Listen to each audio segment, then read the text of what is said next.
Hello friends. Welcome to the Eastern Front channel.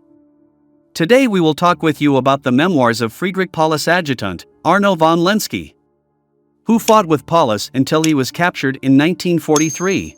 How could the situation be handled? Paulus requested permission from the Army High Command to abandon Stalingrad and break through to the southwest with the army and so avoid the threatened encirclement. Army Group B supported this request at Führer headquarters. In waiting for the reply, minutes seemed like hours, hours like eternity. Meanwhile, our troops were fighting a desperate battle without being able to stop the enemy. Some of the rear service units had fled in wild panic to the east as the tanks with the 5 pointed stars approached. The commanders of the 6th Army and Army Group B waited obediently for the Supreme Commander's decision. The longed-for decision finally arrived that evening. The breakout was refused. Stalingrad was to be held. That was what Hitler and the Army High Command wanted. Paulus, Schmidt and all of those who, because of our military appointments, knew the catastrophic situation the 6th Army was in, were bitterly disappointed, but all obeyed. That night Major General Schmidt briefed all section heads on the latest developments. More messages full of alarming news. It had meanwhile been established that the Romanian 3rd Army had been completed smashed. The gap in our left flank had become larger. The 11th Corps and the 14th Panzer Division were bleeding to death in defensive fighting. Rear service units of all possible kinds were fleeing from the Soviet armored spearheads. How long would it last before the enemy stood near Golubinskia?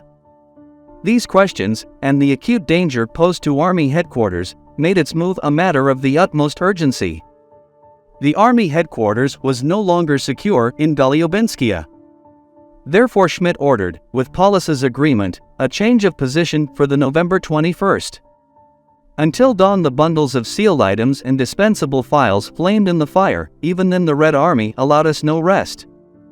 Suddenly several army staff trucks raced into the village. They were to drive on the Don High Road via Chir station to Nishni-Chirskaya.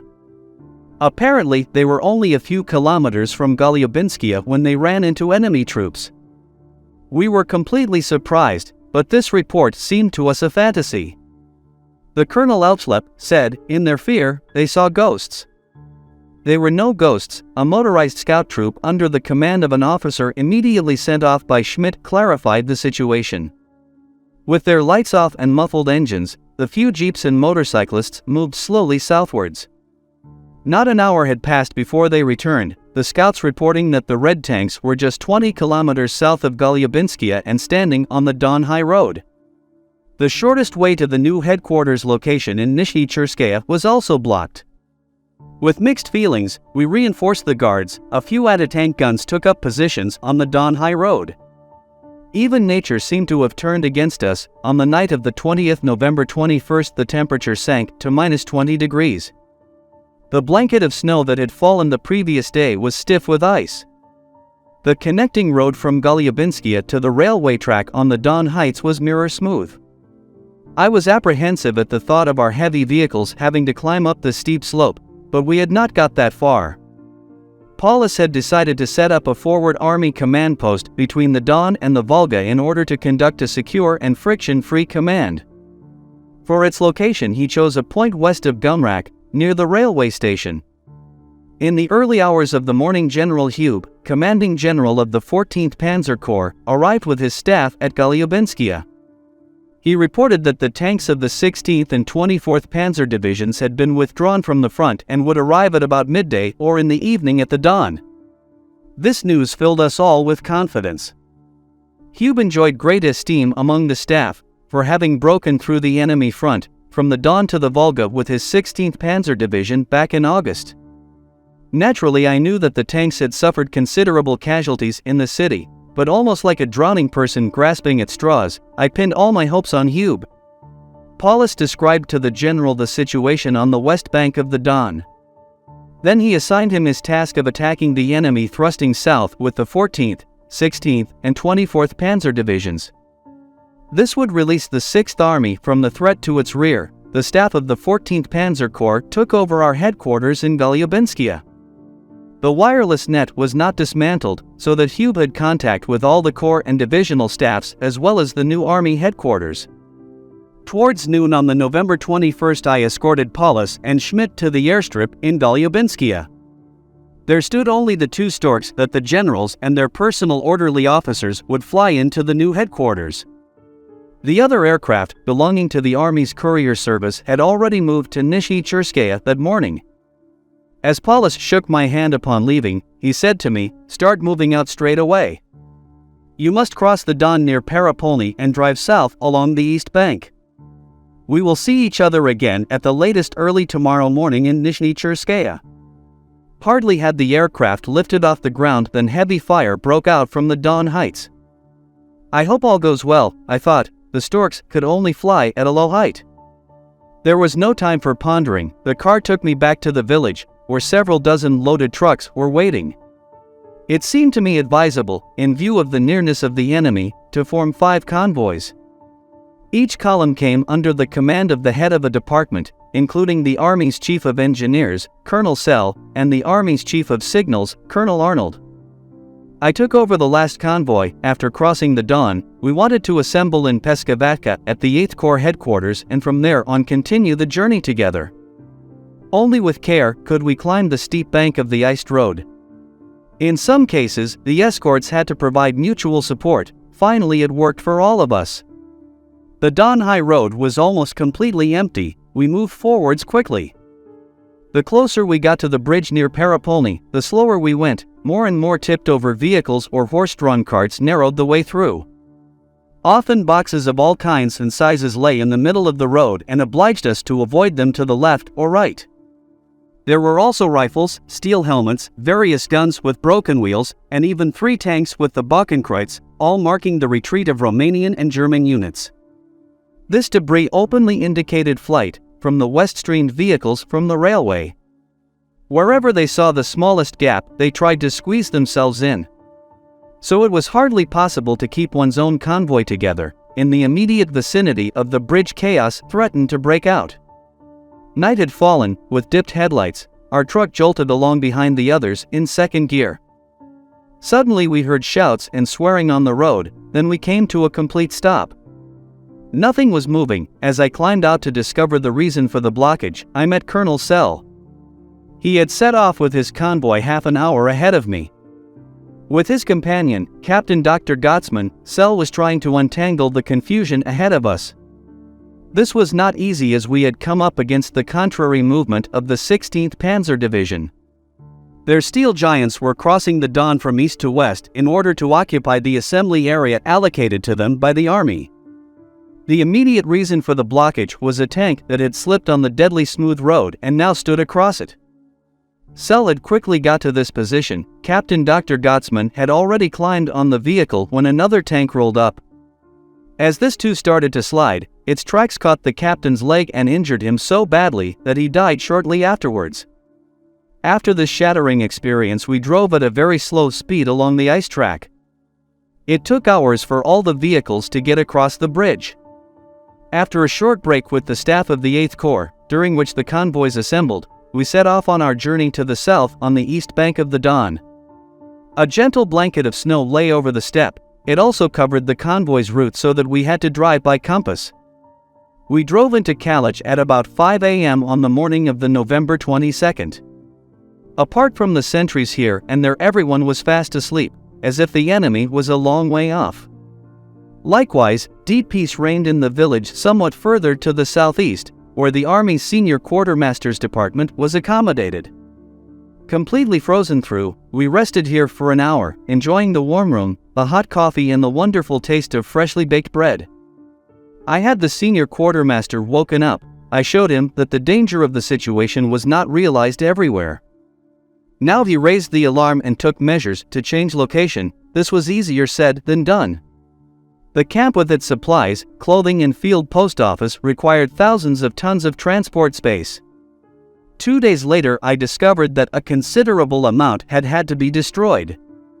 From the senior quartermaster's department to the Don Bridge near Nishni-Chirskaya was no longer very far. But what we now experienced was much worse than everything up to now. It was a picture of horror, whipped on by fear of the Soviet tanks, trucks, command vehicles, cars, motorcycles, riders and horse-drawn vehicles raced westwards, bouncing off each other, becoming stuck, tipping over, blocking the road. Between them thrust, pressed, shoved and wriggled those on foot. Anyone who tripped and fell on the ground did not get back up. They were trampled, driven over, crushed. In the hunt for saving life, everything was left behind, hindering the runners. Weapons and equipment were thrown away. Fully loaded ammunition trucks, field kitchens and horse-drawn carts were left behind, but one could get forward faster on the backs of unharnessed horses. Nishni-Chirskaya offered the worst chaos. To the fleeing troops of the 4th Panzer Army was added from the north the soldiers and officers of the Romanian 3rd Army and the rear services of the 11th Corps. All looked alike in their panic, and all were streaming towards Nishni-Chirskaya.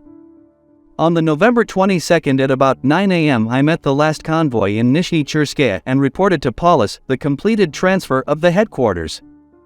He was sitting with Colonel General Hube, the commander-in-chief of the 4th Panzer Army, and some of the staff were briefing them on the situation. Shortly afterwards I had to return to the conference room. I handed Paulus a radio message that had been received from Hitler. He read out aloud the short text. According to it, Colonel General Hube and his staff were required for other tasks.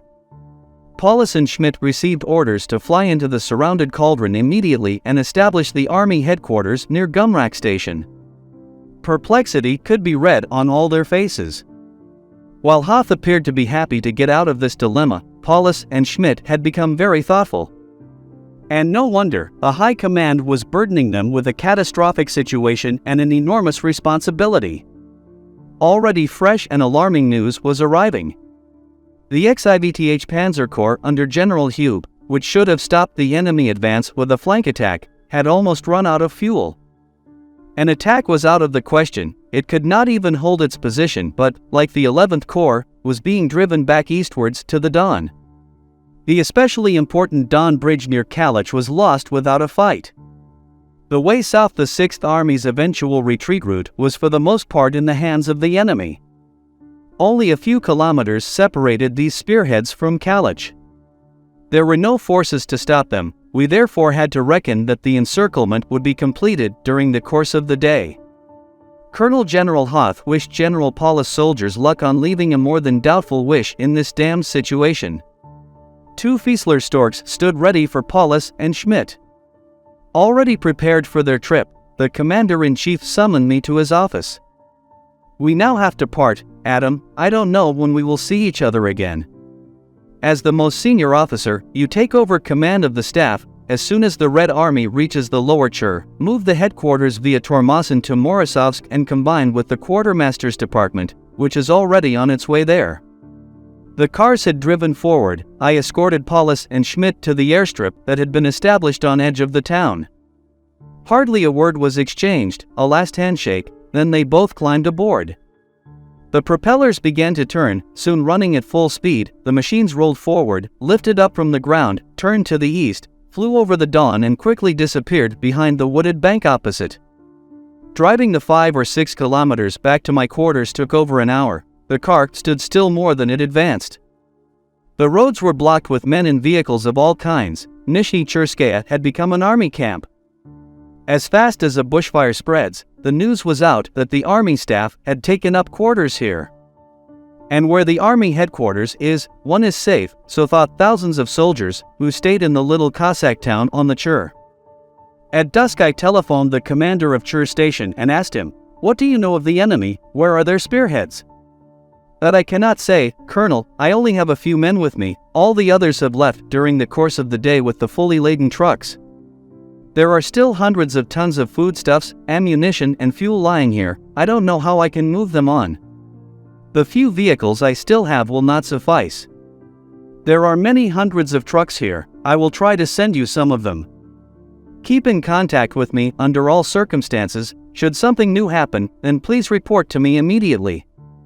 Colonel Mikash's combat team is in Nishni-Chirskaya. I will send it to you as soon as the station is threatened. But take all the weapons, all the machine guns with you." Hardly had I put the receiver down when the telephone rang again. To my delight, I heard the voice of Paulus. "We have already landed. How is it with you? Chur station is still in our hands. Thousands of vehicles are blocking the streets in Nishni-Chirskaya. But I am amazed, General, that we can telephone each other. The line goes through territory that the Russians have already taken. Perhaps it has not been discovered yet, or perhaps he wants to listen in. Certainly it will not last much longer. Keep us in touch by radio. All the best. Out." Colonel Abraham and Captain Goebel came into my room. They reported the arrival of the officer cadet school that I had ordered to Nishni-Chirskaya. The telephone rang again. Colonel Winter, the first General Staff Officer of Army Group B, inquired about the situation on the Lower Chur. From him I also discovered that not a single German soldier stood in the area between Nishni-Chirskaya to east of Morisovsk anymore. That was miserable news. Something must be done immediately. I suggested that a battle group should be set up from the soldiers camping here to secure Nishni-Chirskaya and the bridgehead east of the Don. Its nucleus should be formed by the officer cadet school. Winter was very agreeable to this suggestion. Nevertheless, I could not undertake much more in the night. So I tasked the temporary Captain Goebel with sending strong reconnaissance units north to Chur Station and northwest to the mouth of the Liska on the Chur River, to make contact with Colonel Mikosh and organizing the guarding of Nishni-Chirskaya. The town commandant was ordered to put together a truck convoy and send it off to Chur Station. Towards 11 p.m. Army Group rang again and passed the following order. The bridgehead east of the Don and the railway line are to be prepared for defense by combat teams in order to hold the way free to the south for the 6th Army when Stalingrad is abandoned. I breathed out with relief, so the Army Group expected an order from the Army High Command to break out. I immediately summoned the staff officers to me to discuss measures for the November 23rd. First, the traffic jams in the streets of Nishni-Chirskaya had to be sorted out. As day dawned, all the officers of the staff and of the local headquarters were detailed for this task. At the same time they had orders for all soldiers and officers with the exception of drivers, to assemble at the school with their weapons and ammunition. There they were to be sorted into combat teams. At last it became quiet, dead tired. I lay down on a mattress, but was unable to sleep. The events of the last 3 days were still too pressing. Inwardly I swore at Hitler and the Army High Command. They had put us in this hopeless situation because they had thrown all requests and warnings into the wind. The first requirement for commanding troops is a correct assessment of the enemy. The High Command had cast off this basic tenet in an irresponsible and reckless manner. What could actually now be done when the army was practically already surrounded? Actually only one thing: to break through to the southwest. It must succeed if the bridgehead over the Don east of Nishni-Chirskaya was held. I was firmly determined to set all forces to this in the coming day. This was only a small part of Arno von Lenski's memories. I am waiting for your discussions in the comments. Also do not forget to like the video, subscribe to the channel. See you all soon for now.